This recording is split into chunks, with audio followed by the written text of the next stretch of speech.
नमस्कार विद्यार्थी मित्रांनो मी STI रोहिदास चोंदे पाटील या ठिकाणी आज आपण एक नवीन टेस्ट बघणार आहोत जी बार्टी या संस्थेने घेतलेली आहे।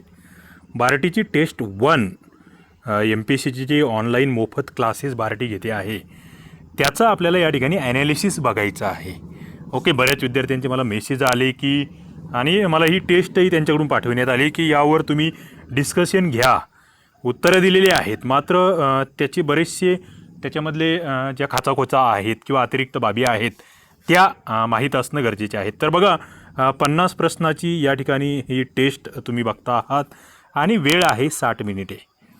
तर आपल्याला या ठिकाणी ही टेस्ट आहे, तुम्हाला मी याची PDF सुद्धा खाली माझा नंबर आहे त्यावर तुम्ही मेसेज करा, तुम्हाला PDF सुद्धा उपलब्ध करून देणार आहे। ओके, तर पहिला प्रश्न या ठिकाणी आहे, 50 प्रश्न आपल्याला बघायचे आहे, रॅपिड असणार आहे। या रॅपिड जास्त वेळ मी तुमचा घेणार नाही आहे, मला जे या ठिकाणी अतिरिक्त तुम्हाला द्यायचं आहे थोडक्यामध्ये मी देणार आहे। प्रश्न पहिला काय म्हणतोय, प्रश्न क्रमांक 1 या ठिकाणी असा आहे की भारतीय स्वातंत्र्याचा कायदा 1947 मुळे संविधान सभेच्या स्थानामध्ये झालेल्या बदलाबाबत खालील विधाने विचारात घ्या। महत्त्वाचा प्रश्न, पहिलं संविधान सभा पूर्ण सार्वभौम बनली, दुसरं संविधान सभा ही भारताची पहिली संसद बनली, तिसरं जेव्हा संविधान सभा विधिमंडळ म्हणून भरत असे तेव्हा तिच्या अध्यक्षस्थानी डॉक्टर राजेंद्र प्रसाद असायचे आणि संविधान सभेची सदस्य संख्या 389च्या तुलनेमध्ये 299 पर्यंत कमी झाली। मित्रांनो नीट प्रश्न वाचावा लागेल तुम्हाला। प्रश्न आहे तो संविधान सभेवर, म्हणजे दोन मुद्दे या ठिकाणी कव्हर केले आहेत। एक म्हणजे भारतीय स्वातंत्र्याचा कायदा संविधान सभेमध्ये काय बदल घडवून आणतो आहे, आणि उत्तर बघा, उत्तर आधी मी तुम्हाला उत्तर सांगतोय अ ब ड बरोबर। आता नेमकं काय काय म्हणतंय, संविधान सभा पूर्णपणे सार्वभौम बनली। मित्रांनो संविधान सभेची स्थापना कधीची माहिती तुम्हाला, ती आपण बघतोय कॅबिनेट मिशननुसार संविधान सभा अस्तित्वात आली। ओके, पुढे आपल्याला माहीत आहे की नोव्हेंबरमध्ये पहिली मीटिंग आहे। ओके, त्याच्यामध्ये मग ते तात्पुरते अध्यक्ष, नंतर मग कायमस्वरूपी अध्यक्षांसाठीची दुसरी मीटिंग असेल, त्या सगळ्या बाबी आपण बघतो। मात्र त्या ठिकाणी संविधान सभा ही सार्वभौम नाही आहे, ते ब्रिटिशांच्या अंतर्गत आपल्याला ते काम करायचं आहे। दुसरा मुद्दा, संविधान सभा ही भारताची संसद बनलेली आहे। संविधान सभेचे जे सदस्य आहेत मित्रांनो त्यांना या ठिकाणी भारताचे खासदार म्हणून आपण थोडक्यात जाहीर केलं, हे तुम्हाला लक्षात ठेवावं लागेल। पुढे जेव्हा संविधान सभा विधिमंडळ म्हणून भरायची, बघा विधिमंडळ म्हणजे काय, संसद म्हणून भरायची, तेव्हा अध्यक्षस्थानी कोण, तेव्हा अध्यक्षस्थानी असायचे ग.वा. मावळणकर, आणि जेव्हा ती घटना निर्मितीसाठीची एक सभा म्हणून भरायची तेव्हा अध्यक्ष असायचे डॉक्टर राजेंद्र प्रसाद। लक्षात येत आहे का, नेमकं या ठिकाणी ग.वा. मावळणकर यांच्याऐवजी राजेंद्र प्रसाद हे नाव वापरलेलं आहे, हे तुम्हाला नीट लक्षात घ्यावं लागेल। पुढे संविधान सभेची सदस्य संख्या 389 जी होती सुरुवातीला, ती 299 वर आली। का झालं हे, तर पाकिस्तान हा वेगळा झाला, त्यांचे सदस्य वेगळे निघून गेले, ते आपल्याला लक्षात ठेवावं लागेल। मग इथे ब्रिटिश भारतामध्ये किती सदस्य होते, 296, इकडे संस्थानिकांचे किती होते, ते मुद्दे तुम्हाला माहीत असणं गरजेचे आहेत। ओके, त्याचे खाली पटपट कमेंट बॉक्समध्ये उत्तर द्या की सुरुवातीला 389ची नेमकी फोड कशी होती, म्हणजे जे गव्हर्नराचे प्रांत आहे तिथे किती सदस्य आणि संस्थानिकांची किती सदस्य। पुन्हा इकडे ब्रिटिश भारत म्हणतोय आपण, ब्रिटिश भारत, त्याच्यामध्ये गव्हर्नराचे प्रांताचे वेगळे जे 292 आहेत आणि 4 वेगळे जे आयुक्तांचे प्रांत, आणि पुढे संस्थानिक, मग संस्थानिकामध्ये कोणत्या संस्थानिकाकडून सर्वाधिक सदस्य त्या ठिकाणी घेतले होते, तो एक मुद्दा या ठिकाणी महत्त्वाचा ठरतो। ओके, तो आपल्याला लक्षात घ्यावा लागतो। पुढे मित्रांनो पुढचा मुद्दा काय आहे, तर पुढचा मुद्दा या ठिकाणी आहे, पुढचा प्रश्न या ठिकाणी आहे प्रश्न क्रमांक 2। या ठिकाणी म्हटलं गेलं आहे की मूळच्या राज्यघटनेमध्ये उपराष्ट्रपतीची निवड संसदेच्या दोन्ही सभागृहांच्या संयुक्त बैठकीत व्हावी अशी तरतूद होती किंवा आहे। 1961च्या 11व्या घटनादुरुस्तीने उपराष्ट्रपतीच्या निवडीची पद्धत बदलण्यात आली। पुढे उपराष्ट्रपतीची निवड दोन्ही सभागृहाच्या केवळ निर्वाचित सदस्यांच्या निवड मंडळाकडून केली जाते, आणि पुढे निवड मंडळ अपूर्ण होते या कारणास्तव उपराष्ट्रपती यांच्या निवडीला आव्हान देता येत नाही। बघा प्रश्न नीट वाचा, प्रश्न कोणावर आहे, पहिला मुद्दा उपराष्ट्रपतींच्या निवडीवर प्रश्न आहे। मग अ ब ड बरोबर दिला आहे, फक्त क चूक आहे। मग काय अ ब ड बरोबर काय, तर पहिलं मूळच्या राज्यघटनेमध्ये उपराष्ट्रपतीची निवड ही संसदेच्या दोन्ही सभागृहांच्या संयुक्त बैठकीत व्हावी अशी तरतूद आहे। ओके, दुसरं 1961ची जी 11वी घटनादुरुस्ती आहे उपराष्ट्रपतीच्या निवडीची पद्धत बदलण्यात आली, हा दुसरा मुद्दा. आणि तिसरा मुद्दा जो आहे बरोबर तो म्हणजे निवड मंडळ अपूर्ण होते या कारणास्तव उपराष्ट्रपती यांच्या निवडीला आव्हान देता येत नाही, हेही बरोबर आहे. मग चुकतं काय, चुकलेलं आहे आणि का चुकलं, प्रश्न महत्त्वाचा आहे. का चुकलं तर उपराष्ट्रपतीची निवड दोन्ही सभागृहांच्या केवळ निर्वाचित सदस्यांच्या निवड मंडळाकडून होते, हे चुकीचं आहे. ओके, या ठिकाणी निर्वाचित आणि नामनिर्देशित हे दोन्हीही शब्द त्या ठिकाणी असले पाहिजे होते. ओके, निर्वाचित निवडून आलेले, नामनिर्देशित राष्ट्रपतीने नामनिर्देशित केलेले, दोन बाबी आहेत मित्रांनो. पुढचा प्रश्न सोपा आहे. हडप्पा संस्कृतीमधील खालीलपैकी कुठे अग्निपूजेचे पुरावे सापडलेले आहेत? तर लोथल आहे, कालीबंगन आहे, रखीगढी आहे, वरील सर्व. मग माझे तुमच्यासाठी प्रश्न आहे की लोथल कोणत्या राज्यात आहे, कालीबंगन कोणत्या राज्यात आहे, राखीगढी कोणत्या राज्यात आहे, आणि सगळ्यात महत्त्वाचं हडप्पा संस्कृतीचं सर्वप्रथम जे उत्खनन आहे ते कधी झालं, कोठे झालं, कोणी केलं? बघा, मोहनजोदडोचं उत्खनन सर्वात आधी कोठे झालं, कोणी केलं आणि कधी केलं? हडप्पा आणि मोहनजोदडो दोन्हीच्या बाबतीत मी तुम्हाला प्रश्न विचारतो आहे.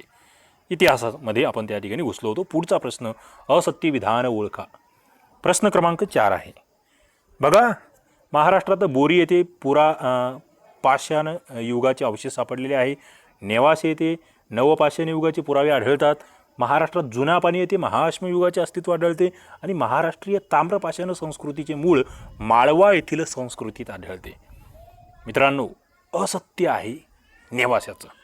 ओके, या ठिकाणी नवपाषाण संस्कृतीचे पुरावे आढळत नाहीये. मग बरोबर काय, आपल्याला बरोबर लक्षात ठेवा.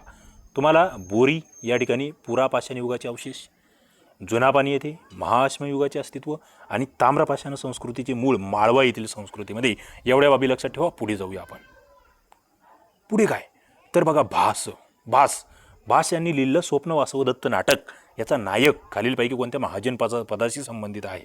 थोडंसं आपण प्राचीन भारताच्या इतिहासाकडे, प्राचीन मध्ययुगीन भारत जो आहे त्याकडील हे प्रश्न या ठिकाणी आहेत. आणि मग तो कोणत्या पदाशी संबंधित आहे? सरळ वत्स. मग मला सांगा, किती महाजन पदं होती मित्रांनो, किती महाजन पदं होती? हा प्रश्न तुमच्यासाठी आहे. दुसरं, महाराष्ट्रामध्ये कोणतं महाजन पद होतं? बरं चला, तुम्हाला माहीत असलेले आणखी महाजन पदं कोणते? 1 2 3 4 एखादं माहीत आहे? पटकन खाली कमेंट बॉक्समध्ये उत्तर द्या. पुढे ऐहोल शिलालेखामध्ये सकल उत्तर पथेश्वर असे कोणाचे वर्णन आहे? बघा, प्रश्न इतिहासाचा आहे. सकल उत्तर पथेश्वर म्हणजे उत्तर भारतावर कमांडिंग असलेला तो कोण? शिलादित्य. मित्रांनो, मला या ठिकाणी एक प्रश्न तुम्हाला विचारायचा आहे. समुद्रगुप्त याच्या संदर्भात एक महत्त्वाचं विधान केले जातं. ओके, तीनही समुद्राचं पाणी पिलेले, त्याचे घोडे आहेत, त्या संदर्भात काय विधान आहे माहिती आहे तुम्हाला? माहीत आहे का? चंद्रगुप्त मौर्य साम्राज्य काय माहीत आहे तुम्हाला? चंद्रगुप्त यांचं नाव काय, आणखी दुसरे कोणते नावं आहेत त्यांच्यासाठी? महत्त्वाचं आहे. पुढे ऋग्वेद साहित्यामध्ये कोणत्या नदीचे वर्णन नदीतमा असे केले आहे? बघा, हे इंटरेस्टिंग आहे, नवीन आहे मित्रांनो. तुम्ही या ठिकाणी MPSC पोलीस भरती, सरळ सेवा, कोणती परीक्षा द्या, हे असे नवीन मुद्दे तुम्हाला आता नोटिंग करून घ्यावे लागतील, नोटिंग करावे लागतील. नदीतमा असं सरस्वती नदीला म्हटलेलं आहे. कोणत्या नदीला? सरस्वती नदीला. पुढे चुकीची जोडी ओळखा. चुकीची जोडी काय म्हणते? चुकीची जोडी बघा, रेवा नदीचं नाव नर्मदा आहे. आपल्याला बरोबर लक्षात ठेवा बस. ओके, चुकीची नाहीची म्हणजे सगळ्या बरोबरच आहे. सदनीरा गंडक नदीला जुनं नाव होतं. आणि ती पुढचं दृश्यदोती चितांग या नदीचं जुनं नाव. नवीन आहे मित्रांनो, नवीन आहे. बार्टीचे प्रश्न आहेत. नक्कीच एक तज्ज्ञ फॅकल्टी जी आहे त्यांनी काढलेले प्रश्न आहेत. नक्कीच तुम्हाला एक दिशादर्शक हे प्रश्न ठरतील असं मला वाटतं आणि मला ते आवडलेत. त्याच्यामुळे मी या ठिकाणी त्या प्रश्नपत्रिकेचं ॲनालिसिस करतो आहे. पुढे अशोकाच्या खालीलपैकी कोणत्या शिलालेखामध्ये कलिंगा युद्धाचे वर्णन केले गेले आहे? बघा, अशोकाचा शिलालेख कोणता? 13वा दीर्घालेख. मित्रांनो, सम्राट अशोक ते कोणतं युद्ध आहे? कोणतं युद्ध आहे? कलिंग युद्ध. का त्या ठिकाणी सम्राट अशोकाने ती सगळी सत्ता वगैरे सोडून दिली होती माहिती तुम्हाला? सम्राट अशोक, तो अशोक स्तंभ कुठे आहे मित्रांनो? महत्त्वाचं आहे सगळं, हे सगळं महत्त्वाचं आहे. पुढे मी जातो आहे आणि कोणत्या धर्मासंदर्भात आहे? सम्राट अशोक यांचं कोणत्या धर्माशी संबंध आहे? खूप मोठा. ओके, पुढे जातोय मी. महास्थान ताम्रपट खालीलपैकी कोणत्या बाबीशी संबंधित आहे? तर धम्मप्रसार नाही, पूरनियंत्रण नाही, जेल व्यवस्थापन नाही, महास्थान ताम्रपट या कशाशीही संबंधित नाही आहे, हे लक्षात घ्यावं लागेल. पुढे उत्तर भारतातील त्रिपक्षीय संघर्ष खालीलपैकी कोणत्या राज्यावर वर्चस्व मिळवण्यासाठी आला? बघा, त्रिपक्षीय संघर्ष. कशावर वर्चस्व मिळवायचं होतं तर कनौज हे जे राज्य आहे याच्यावर वर्चस्व मिळवण्यासाठी हा त्रिपक्षीय संघर्ष आहेत. बऱ्यापैकी वन लाईनर आहे, मात्र प्रश्न थोडेसे नवीन आहेत, ते तुम्हाला समजून घेणं मला वाटतं या ठिकाणी गरजेचे आहेत. पुढचा प्रश्न या ठिकाणी होता की खालीलपैकी कोणत्या गुप्त शासकाने हुनांच्या आक्रमणाचा यशस्वीपणे सामना केलेला आहे तर स्कंदगुप्त. गुप्त साम्राज्य मित्रांनो, कालावधी माहीत आहे का? बघा बरं, थोडंसं हे बऱ्याच वेळेस आपल्याला माहीत नसतं, मात्र आपल्याला आता त्याबद्दल विचार करावा लागेल. त्या संदर्भातले वाचन तुम्हाला आता वाढवावे लागतील. मी जे माझं ई-बुक काढलेलं आहे ज्याच्यामध्ये प्राचीन भारताचा इतिहास आहे त्यामध्ये हे सगळे मुद्दे मी कव्हर केलेले आहेत. हे सगळे मुद्दे त्याच्यात आपण घेतलेले आहे. खालीलपैकी कोणत्या आरंभिक मध्ययुगाची वैशिष्ट्य मानले जाते? बघा, आरंभिक मध्ययुग तर मंदिर नगरांचा उदय हा आरंभिक मध्ययुगामध्ये झालेला आहे, महत्त्वाचं आहे. पुढे मग ते हडप्पा संस्कृतीचे त्या रचना तुम्हाला माहीत असल्या पाहिजे. हेमाडपंथी मंदिर मित्रांनो कुठलचे गाजलेले आहेत माहीत आहे? मंदिराचा प्रश्न आला म्हणून विचारतोय. हेमाडपंथी मंदिर कुठलचे आहेत जे अत्यंत गाजलेले आहेत? पुढे प्रश्न क्रमांक 14, इक्ता व्यवस्था जी आहे ही कशाशी संबंधित होती? बघा, इक्ता महसूल प्रशासन, यस. लष्करी प्रशासन, यस. प्रांतिक प्रशासन, यस. वरील सर्वांशी संबंधित अशी ही इक्ता व्यवस्था. पुढे प्रश्न क्रमांक 14, खालीलपैकी कोणत्या स्त्री शासकास मोहम्मद घोरीच्या सैन्याच्या पराभवाचे श्रेय दिले जाते? बघा, मोहम्मद घोरीच्या सैन्याचा पराभव केला असे स्त्री शासक कोण? तर राणी नायकी देवी यांचं नाव आपल्याला या ठिकाणी लक्षात ठेवावं लागतं. पुढचा प्रश्न होता की चुकीची जोडी ओळखा. चुकीची जोडी ओळखा मित्रांनो, या ठिकाणी जर बघितलं प्रश्न क्रमांक 16 तुम्हाला चुकीची जोडी ओळखायची आहे. दिवाणी आरिज बलबन, बरोबर. दिवाणी मस्ताखराज अल्लाउद्दीन खिलजी, बरोबर. मात्र दिवाणी बंदागान मोहम्मद बिन तुगलक हे चुकीचं आहे. मोहम्मद बिन तुगलक एक मोठं नाव आहे, त्याच्यामुळे थोडंसं तुम्हाला त्या ठिकाणी एक लॉजिकल होतं की चला हा प्रश्न, हे ऑप्शन जे आहे किंवा हे विधान जे आहे ते चुकू शकतं, तो पर्याय चुकू शकतो. पुढचा 17 नंबरचा प्रश्न मित्रांनो या ठिकाणी तुमच्या समोर आहे, तो म्हणजे सुलतानशाही. बघा, सुलतानशाहीमधील खालीलपैकी कोणत्या शासकाने सरदारांची नेमणूक करताना वंशश्रेष्ठत्वाचा सिद्धांत महत्त्वाचा मांडला? बघा, सुलतानशाहीबद्दल बोलतोय मी. सरदाराची नेमणूक करायची आहे, ज्यांचा वंश श्रेष्ठ त्याला मी सरदार नेमणार. कोणाचं आहे हे कार्य? ते बलबन. बलबन नवीन, लक्षात ठेवा, नवीन. अल्लाउद्दीन खिलजी मित्रांनो कुठलचा होता हा? याने भारतावर आक्रमण कधी केलं माहिती आहे तुम्हाला? रजिया सुलतान काय आहे यांच्याबद्दल माहिती तुम्हाला? मोहम्मद बिन तुगलक काय आहे माहिती? जे काही थोडंफार माहीत असेल खाली कमेंट बॉक्समध्ये या ठिकाणी सांगायचं आहे. पुढे कुव्वत उल इस्लामबद्दल योग्य विधान ओळखा. कुव्वत उल इस्लाम काय आहे? बघा, हे प्रार्थनास्थळ मेहरोली समूहामध्ये स्थित आहे. मेहरोली समूह जे आहे त्या ठिकाणी हे प्रार्थनास्थळ आहे. हे प्रार्थनास्थळ अल्तमश याने उभारलेलं आहे.